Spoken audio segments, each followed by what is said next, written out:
दोस्तों, आज का जो हमारा इजलास है वो कुछ अलग है, मुनफरिद है। एक ऐसी चीज़ से जिससे हम मुश्तरका तौर पर हम सब लोग लड़ रहे हैं। हम बीमार होते हैं, या अगर मैं डिप्रेशन को बीमारी कहूँ या ना कहूँ, लेकिन हमें पता भी नहीं होता। आज समझेंगे कि ये असल में बीमारी है, क्या चीज़ है। और दूसरी कि जिस उम्र में बच्चे खेलने कूदने के दिन होते हैं, पढ़ने के दिन होते हैं, वो बड़ों से ज़्यादा डिप्रेशन में नज़र आ रहे होते हैं। और बड़ों को समझ नहीं आ रहा होता है कि वो बच्चों को किस तरह डील करें। जो मेरा अपना ख्याल था वो ये था कि पहले जनरेशन चेंज होती थी, बड़ा फ़र्क आता था कि आहिस्ता आहिस्ता आहिस्ता वो खेल कूद एक जैसे हुआ करते थे। लेकिन आज ये है कि बहुत तेज़ी से जो है गैप ख़त्म हुआ। हम अभी बूढ़े भी नहीं हो पाए थे कि बच्चों के हाथ में मोबाइल और टेक्नोलॉजी और इस तरह, तो दोनों जो अदवार हैं वो एकदम से गुत्तम गुत्ता हो गए। तो मैं इस चीज़ को भी नहीं समझ पाया, डॉक्टर साहब से समझेंगे।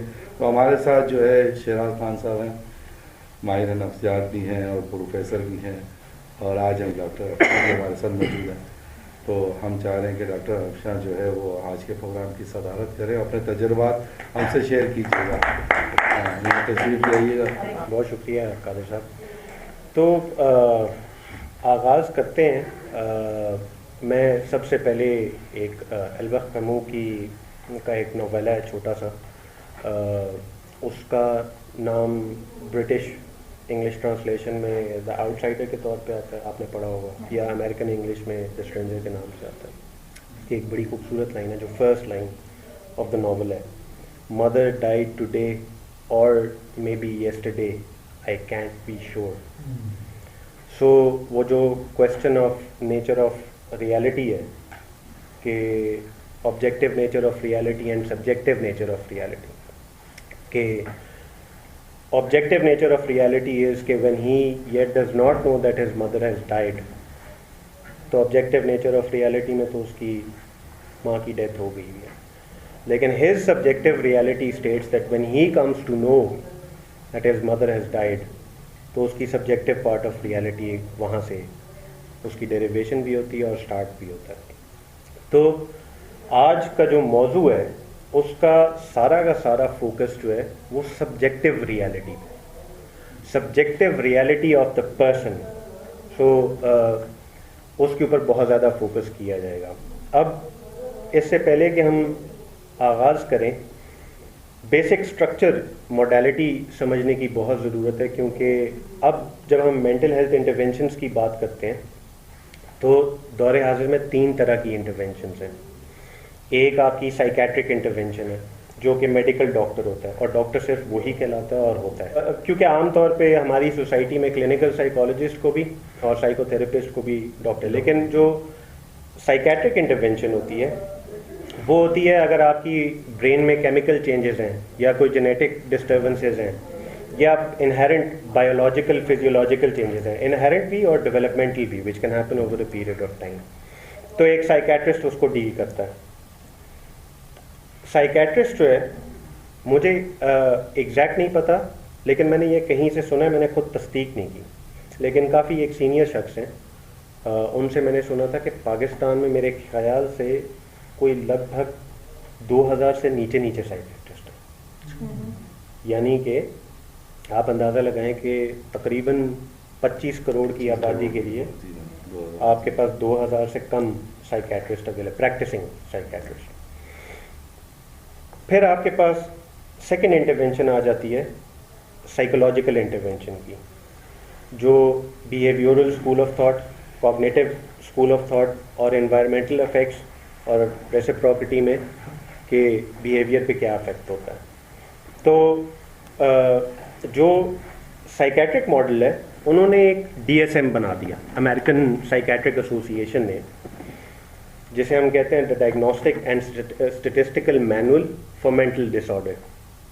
अब उसमें होता क्या है कि कोई भी मेंटल डिसऑर्डर पहले तो लेबल करना होता है, और वो तो क्योंकि इंसान को पहले ही पेशेंट का लेबल दे देते हैं कि ये पेशेंट है।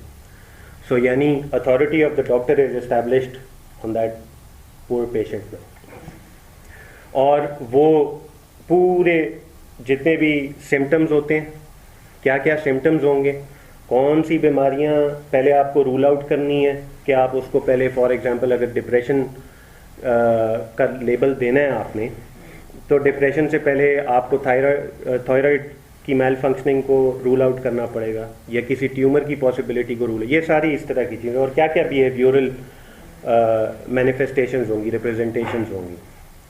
सो क्लिनिकल साइकोलॉजिस्ट भी मोस्टली जो है वो पाकिस्तान के अंदर अब थोड़ा सा इस दौर में साइकेट्रिस्ट जो हैं वो क्लिनिकल साइकोलॉजिस्ट को यूज़ करते हैं, वरना पहले नहीं यूज़ किया करते थे। तो वो रेफ़र भी करते हैं और अपने डायग्नोस्टिक्स को कंफर्म भी कराते हैं, रिकन्फर्म कराते हैं या कंफर्म कराते हैं, और फिर थोड़ी बहुत जो थेरेप्यूटिक पर्सपेक्टिव है वो साइकोलॉजिस्ट दे देता है अपने पेशेंट को। थर्ड जो स्कूल ऑफ थॉट है जिसके ऊपर आज मैं बात कर रहा हूँ वो है साइकोथेरेपी का स्कूल ऑफ थॉट, जिसका जन्म साइको एनालिसिस के नाम से फ्रॉइड से शुरू हुआ। आमतौर पे फ्रॉइड के बारे में अब कहा जाता है कि वो पुराने ख़यालात थे और अजीब सी उसने बातें की थी और अब उसकी कोई हैसियत नहीं है, लेकिन आप यकीन माने अभी भी यूरोप में भी अमेरिका में भी हर जगह जो कॉन्सेप्ट्स हैं, जैसे आप कहते हैं कि फ़िलासफ़ी से सारे सब्जेक्ट्स डिराइव हुए, हम साइकोलॉजी की बात करते हैं, जितनी भी साइंसेज हैं, फिज़िक्स केमिस्ट्री, ये सब फ़िलासफ़ी से इनकी डेरिवेशन है। तो आप समझें कि फ्रॉइड का काम वो फ़िलोसॉफिकल काम था, और ना सिर्फ फ्रॉइड अकेला खड़ा हुआ था, फ्रॉइड के साथ चंद एक और लोग भी थे जो मंजर आम पे नहीं आए, सवाए उन लोगों के उनको पता होता है जो साइकोथेरेपी पढ़ते चले आते हैं या जिनका साइकोलॉजी का बैकग्राउंड होता है या साइकेट्री का। साइकोथेरेप्यूटिक स्कूल ऑफ थॉट ये कहता है साइको एनालिसिस आपका जो मॉडल है दिमाग में, जो एक्चुअली फ्रॉइड से स्टार्ट हुआ था, कि एक आपका कॉन्शियस होता है, शऊर, एक आपका सबकॉन्शियस कहा करते थे, आप प्री कॉन्शियस उसको बोलते हैं, तहत शऊर, और एक आपका अनकॉन्शियस लाशऊर होता है। और इसमें एक थ्योरी फिर कार्ल युंग ने भी ऐड की थी, बहुत फेमस साइकेट्रिस्ट और फिलोसफर थे, जो युंग का काउंटर पार्ट ही था और कंपटीशन भी आ गया था उन्हें। पहले लोग कहते थे कि वो शागिर्द, लेकिन उसने अपना स्कूल ऑफ थॉट, कुछ डिसएग्रीमेंट्स पैदा हो गए, और उसने कहा कि एक कलेक्टिव अनकॉन्शियस भी होता है, लेकिन उस तरफ हम नहीं जा रहे, हम स्टिक करें जो साइको एनालिसिस का बेसिक स्कूल ऑफ थॉट है। सो कॉन्शियस क्या है, ये मैं चाहता हूँ कि बेसिक हमें समझ आ जाए ताकि फिर हम उस पर मज़ीद बात कर सकें। कॉन्शियस शऊर, मैं आप लोगों से बात कर रहा हूँ, मैं समझ सकता हूँ अच्छा इन्होंने ब्लू कलर की शलवार कमीज़ पहनी हुई है, अब ऐनक लगाई हुई है, मैम के बाल जो हैं वो सफ़ेद हैं, या कोई मेरे से बात, ये सब चीज़ें मैं अभी परसीव कर सकता हूँ right here and now in my conscious. लेकिन मैं आपसे बात कर रहा हूँ और बात करते करते मैं याद करता हूँ कि यार वो फलाने बंदे ने, किस बंदे ने क्या बात की थी। सो उसको मैं कहाँ से लाता हूँ, अपने प्री कॉन्शियस से, यानी something that is readily available not in the conscious but I have to bring it from my pre conscious into the conscious, यानी I can reach out to it any time that I want to. और एक आपका unconscious है, लाशऊर, जो actually आपकी, जैसे iceberg का model होता है ना, तो उसका जो 70% हिस्सा होता है वो आपको नहीं दिखाई देता। सो अनकॉन्शियस के लिए भी वो आइसबर्ग मॉडल इस्तेमाल किया जाता है, कि यानी आपके साथ जो हुआ बचपन में, जैसे फ्रॉइड ने ये बात बोली कि whatever happens to you in the first 7 years of your life that is what you are for the rest of your life, यानी कि आपके जो ज़िंदगी के पहले 5 से 7 साल हैं, जो कि शायद बच्चे के हाथ में भी नहीं होते, वो बेसिक कोर अनियन की तरह स्ट्रक्चर होता है सेंटर में, और फिर उसके ऊपर लेयर्स तय बनती रहती है, बनती रहती है, बनती रहती है। वो जो सारा काम है जो आपके साथ बचपन में हुआ, और जो चीज़ें अभी हाजिर में और रीसेंट एक्सपीरियंसेस में आप अपने लाशऊर में फेंक देते हैं, अनकॉन्शियस में चले जाता है और आप आसानी से उसको याद नहीं कर पाते, वो सारा का सारा मटेरियल, यानी अनकॉन्शियस का सारा material is not easily accessible आपके विल पे, जैसे हम प्री कॉन्शियस से लेके आ जाते हैं, तो वो अनकॉन्शियस से आपके विल पे नहीं होता, आपको एक्सप्लोर करना पड़ता है, आपको एनालाइज करना पड़ता है, तजिया करना पड़ता है, मुशाहदा करना पड़ता है, आपको तजर्बात अपने समझने पड़ते हैं, देखने पड़ते हैं क्या हो रहा है आसपास, और फिर आप समझते हैं। सो अहमियत जो है वो अनकॉन्शियस की, लाशऊर की बहुत ज़्यादा है। अच्छा, अब हम अगर बेसिक लेवल पे देखें, ये तो हमें एक बेसिक स्ट्रक्चर आप लोगों को उम्मीद है समझ आ गई होगी कि अब जो DSM मैनुअल बनाया अमेरिकन साइकेट्रिक एसोसिएशन है, उसमें कुछ डेफिनेशंस भी हैं, बड़ी पर्टिकुलर सिम्टम्स भी हैं। डिप्रेशन जो है उसके बारे में, उसकी डेफिनेशन में उसके पहले 2 सिम्टम्स ही अमेरिकन साइकेट्रिक एसोसिएशन ने दे दिए। प्रोलॉन्ग्ड डिप्रेसिव मूड, यानी मूड हम कहते हैं जब आपकी फीलिंग एक बहुत प्रोलॉन्ग्ड स्टेट में चली जाती है, ज़्यादा देर तक रहना शुरू हो जाती है। Every day and almost all day, यानी हर रोज़ और तकरीबन पूरा दिन आप एक डिप्रेसिव मूड में रहते हैं।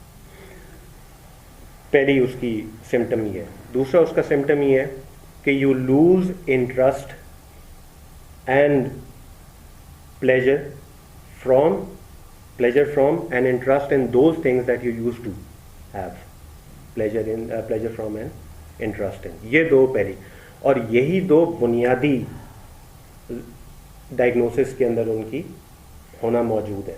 इससे हट के कुछ और अगर सिम्टम्स आ जाएं तो वो आपको लेबल कर देते हैं कि इस शख्स को डिप्रेसिव वो है, कंडीशन है। सो क्या कंडीशंस हैं? डिफ़िकल्टी इन कंसंट्रेशन आ गई।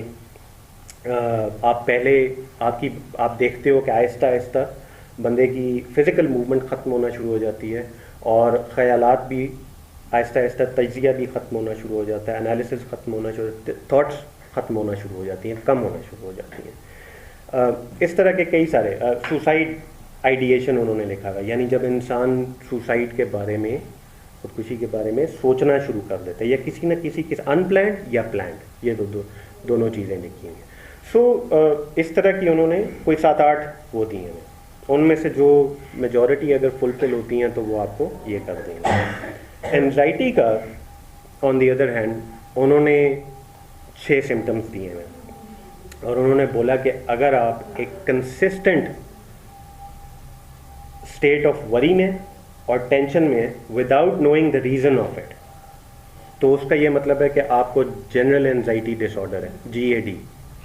और उसके उन्होंने सिम्टम्स दे दिए कि आप वही loss of concentration of thought, indecisiveness, muscle tension, irritability, इस तरह के उन्होंने 6 सिम्टम्स दे दिए कि इनमें से आपके अगर मेजॉरिटी पूरा, मोर देन हाफ पूरे हो जाते हैं तो आपको GAD वो लेबल कर देंगे। सो अब इसमें एक दिलचस्प चीज़ ये है कि ये नहीं देखा जा रहा, और ना ही इस चीज़ पे काम किया जा रहा है कि आ कहाँ से रहा है, क्यों आ रहा है। सिर्फ सिम्टम मैनेजमेंट हो रही है। सर में दर्द है, पैरासीटामोल दे दो, मसल में दर्द है, न्यूब्रोल फोर्ट दे दो। वो वाली जो मोडालिटी है एलोपैथी की, वो ही टिपिकल मोडालिटी यहाँ पे फॉलो होती है। सो आप पहले एक इंसान को एक डब्बे में कैद कर लेते हो और एक मायोपिक उसके अंदर बंद कर देते हो, और फिर उसको आप ट्रीट करना शुरू कर देते हो उस लेबल के साथ डायग्नोज करके। सो अच्छा, और अगर आप इनकी लेमैन देखना चाहें तो डिप्रेशन का खुर्शीद यूसुफ हसन साहब का एक बड़ा खूबसूरत शेर है। हर सुबह को मंजिल के बुलावे पे गए हम, हर शाम को मक्तल से खबर आई हमारी। यही वो स्टेट है कि आप हर रोज़ जीते हो और हर रोज़ मरते हो, और बाज़ औक़ात तो आखिर में आपकी उम्मीद ही चली जाती है जीने की, वो लास्ट स्टेट होती है। और एंजाइटी की का एक बड़ा खूबसूरत शेर है खुर्शीद रिजवी साहब का, सीनों में तपिश है कभी शोरिश है सरों में, क्या चीज़ बसा दी गई मिट्टी के घरों में। यानी कि कंसिस्टेंट स्टेट ऑफ वरीसम और टेंशन, और सीनों में तपिश है, शोरिश है सरों में। सो ये एक बेसिक कॉन्सेप्ट है। अब हमारे लिए लाजिम ये है कि हम ये देखें कि अनकॉन्शियस, लाशऊर और चाइल्डहुड की क्या अहमियत है। उसके लिए मैं आपको 2 थ्योरिस्ट का नाम लेके साथ में आपको मिसाल के तौर पे पेश करूँगा कि क्या अहमियत है बचपन की, और आपको अंदाज़ा होगा कि एक बच्चे के साथ माँ बाप के रवैये से कितना फ़र्क पड़ सकता है, किस कदर फ़र्क पड़ सकता है। सो अनकॉन्शियस को स्टडी करना, गहराई में जाना लाजिम है उसके लिए। यानी आप ऐसे नहीं कर सकते कि आपने 10 मिनट का सेशन किया और पूछा हाँ तुम्हें ये होता है, तुम्हें ये होता है, ऐसा नहीं। आपको घंटे घंटे के सेशन, कई महीने, अगर मैं 36 साल का हूँ तो मुझे ख़राब होने में 36 साल लग गए हैं, तो मुझे कम से कम 3 साल तो दें कि मैं दुरुस्त संत की तरफ जा सकूं।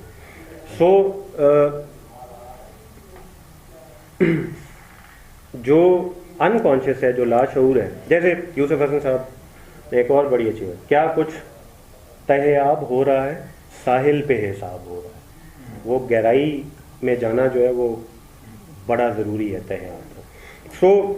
अनकॉन्शियस में मैं आपको 2 मिसालें देता हूँ। एक थ्योरिस्ट हैं ऑटो कर्नबर्ग, ये साइकोथेरेपी की भी जो फील्ड है, ये बेसिकली जितने अपनी फील्ड के सोचने वाले लोग और जो परेशान थे कि यार हम सिर्फ सिम्टम्स क्यों मैनेज करें, हम देखें कि कहाँ से आ रहे हैं, वो सब लोग साइको एनालिसिस, साइकोथेरेपी की लाइन में जुड़ते चले गए। और ऑटो कर्नबर्ग खुद एक साइकेट्रिस्ट थे, लेकिन उन्होंने साइकोथेरेपी की मोडालिटी को इख्तियार किया। ऑटो कर्नबर्ग ने एक थ्योरी पेश की, उसने द थ्योरी ऑफ स्प्लिटिंग पेश की, और उसने कहा कि आप जो है, उसने नाम उसको दे दिया कि ट्रांसफरेंस फोकस थेरेपी। तो वो अपनी पूरा एक स्कूल ऑफ थॉट लेके अलग हो गया और उसको चलाना शुरू कर दिया। लेकिन वो आता कहाँ से, और हम क्योंकि बचपन की अहमियत के ऊपर बात कर रहे हैं, कर्नबर्ग ये कहता है कि सबसे पहले तो आप लोगों ने कभी डिफेंसिव मैकेनिज्म्स का नाम सुना है?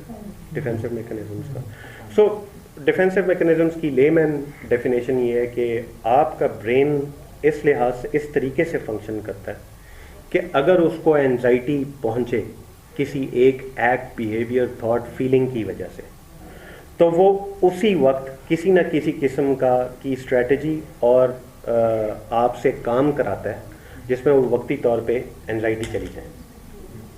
लेकिन वो लाजमी नहीं है कि वो सही हो। वो आप एक बिहेवियर अडॉप्ट कर लेते हो, एक तरीक़ाकार अडॉप्ट कर लेते हो कि वक्ती तौर पे वो एंजाइटी चली जाए, लेकिन वो जाती नहीं। वो जाके, जैसे हम कहते हैं, एक पूरा रेपर्टोयर ऑफ इमोशंस नीचे जमा हो जाता है आपके अनकॉन्शियस में। उसका इलाज नहीं होता। जैसे मैं आपको 2-4 मिसालें दे देता हूँ, टाइप्स ऑफ डेथ, पूरों पे नहीं जाऊँगा, अब तो कई सारे आ गए हैं। लेकिन जैसे हम यूज़ करते हैं प्रोजेक्शन, यानी अगर मुझे बहुत ज़्यादा गुस्सा आता है तो मैं हसन के बारे में बोलूँगा कि इसको बहुत ज़्यादा गुस्सा आता है, मुझे गुस्सा नहीं आता। ये प्रोजेक्शन है। इसका अगला मरहला ये है प्रोजेक्टिव आइडेंटिफिकेशन, कि ना सिर्फ मैं ये बोलूँगा कि इसको गुस्सा आता है, मैं इसको गुस्सा दिलाऊँगा और फिर मैं बोलूँगा देखा गुस्सा इसको आता है, मुझे नहीं आता। वो जहनी तौर पे मेरी तसल्ली है। ये डिफेंसिव मैकेनिज्म है। या जैसे डिस्प्लेसमेंट है, अगर मैं यहाँ आने से पहले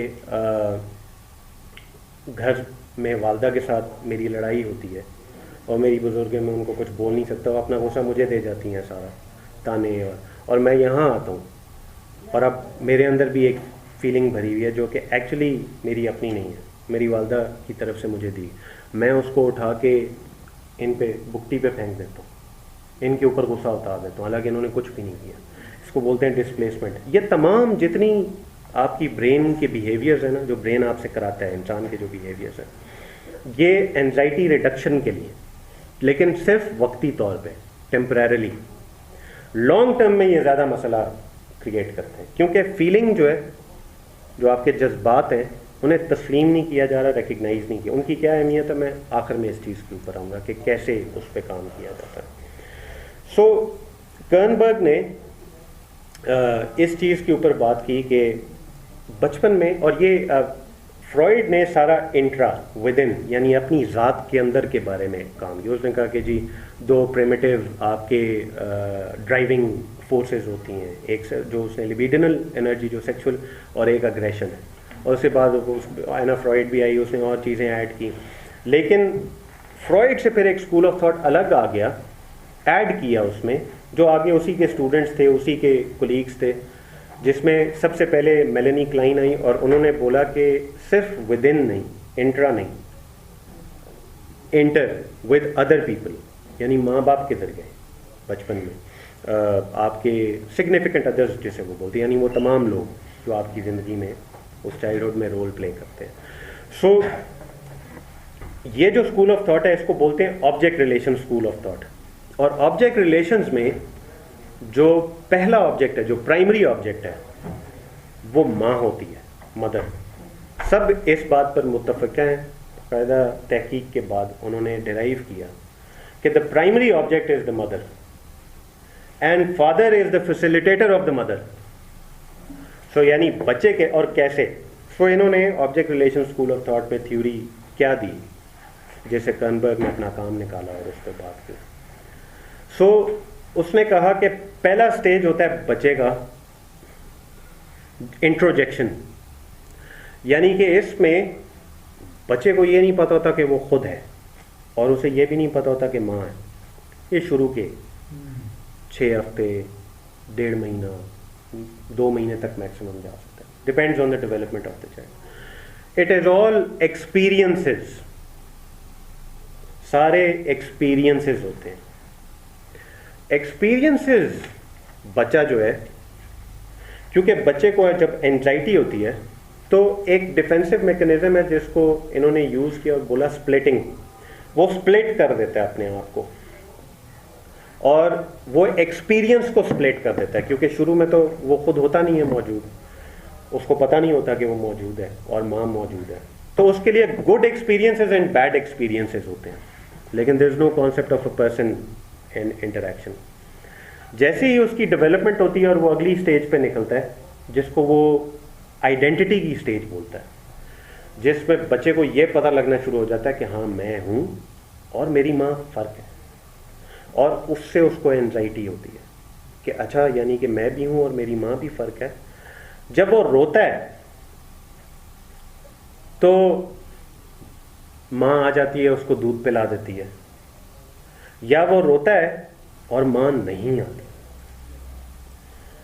बच्चे के लिए 2 माएँ होती हैं और वो 2 खुद भी होता है, अपने आप को स्प्लिट कर देता है 2 में।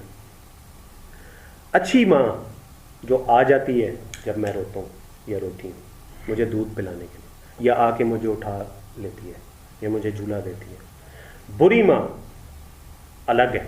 अच्छी माँ और बुरी माँ वो इंटीग्रेट नहीं कर पाता क्योंकि उसे एंजाइटी होती है अंदर। सो वो बुरी माँ वो होती है जो नहीं मुयसर होती। इसी तरह वो अपने अंदर भी स्प्लिटिंग पैदा कर देता है, एक अच्छा मैं और एक बुरा मैं।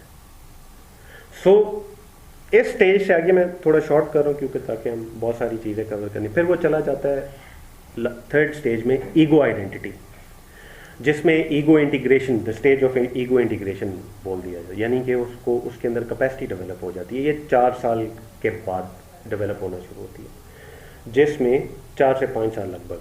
सो जिसमें वो समझ जाता है कि अच्छा the good mother and the bad mother are the same, the good me and the bad me are also the same. So वह एंजाइटी रिडक्शन होना शुरू हो जाती है और ये काम चलता है आपका ईगो इंटीग्रेशन का काम चल सकता है 8 से 10 साल की उम्र तक। ईगो इंटीग्रेशन फॉर्म कैसे होगी, जैसे फॉर एग्जांपल एक बच्चा जो है वो आके कहता है कि मामा तुमसे ज़्यादा गंदी माँ मैंने आज तक नहीं देखी, बिस्किट नहीं देती तुम मुझे।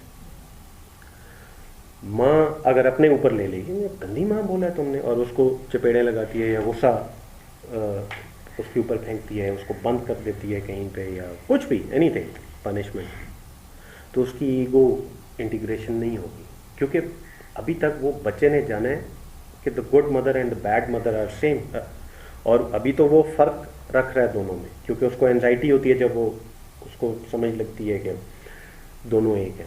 अगर माँ ये रवैया दे देगी तो यानी कि ठीक है, मैं बिल्कुल ठीक सोचता हूँ, ये बुरी माँ इस वक्त सिर्फ बुरी ही है और ये इससे बुरी कोई नहीं है, इसको मैं नहीं बर्दाश्त कर। लेकिन अगर वो माँ बोले कि ओहो अच्छा मैं इतनी बुरी हूँ, चलो मान लेते हैं, लेकिन चलो खैर है, थोड़ी देर के लिए सो प्यार में, लेकिन वो दे भी नहीं रही वो चीज़ और प्यार भी कर रही है. So now the good mother and the bad mother are being displayed at the same instance in front of that child. So ego integration, और फिर बाप एज द फैसिलिटेटर आता है, क्योंकि वो जैसे ऑब्जेक्ट रिलेशंस का स्कूल ऑफ थॉट कहता है कि the primary object is the mother. So ये काम है ही माँ का, क्योंकि बच्चे की जो अटैचमेंट है it is with the mother and the mother will do it. If the mother is not there तो मैल फंक्शनिंग थोड़ी बहुत होगी, लेकिन जो भी मौजूद होगा फिर वो किस कदर कर सकता है, कितना कर सकता है. सो अगर आप ये ईगो इंटीग्रेशन नहीं होती तो इंसान सारी उम्र स्प्लिटिंग में रहता है. यानी आप देखते हैं, आप अपने आसपास देखें, हम में भी ये कुछ हद तक स्प्लिटिंग रहती है, ये कभी भी फुली रिजॉल्व नहीं होती, लेकिन बंदा कितना एवॉल्व है एज अ पर्सन, तो वो आप जितने एवॉल्व होते चले जाओगे आपकी स्प्लिटिंग रिड्यूस होती चली जाएगी. आप देखें जैसे बिलफर्ज अगर मेरे किसी दोस्त ने मुझे शादी पे नहीं बुलाया तो मैं कहता हूँ कि यार इससे ज़्यादा थर्ड क्लास आदमी कोई नहीं है, हालांकि वो मेरा 20 साल पुराना दोस्त फारिग आदमी है, इसके बाद इससे मैं नहीं मिलूँगा, जो मर्जी हो जाए, और लान तान गालियाँ सब, और मैं 3 महीने ना कॉल उठाता हूँ ना. ये मेरा वो क्या रवैया है, ऑल बैड. यानी मेरी ईगो इंटीग्रेट अभी मैं ये नहीं ग्रैस्प कर पा रहा, समझ नहीं पा रहा, क्योंकि मुझे एंजाइटी होती है कि यार ये वही मेरा अच्छा दोस्त है, जब मैं बीमार हुआ था तो मुझे पूछने आया करता था, मेरे साथ बैठता था, यानी वो हर अच्छा पहलू इस वक्त मैं नहीं ला सकता राइट हियर एंड नाउ में, क्योंकि I have to make him the bad object, all bad.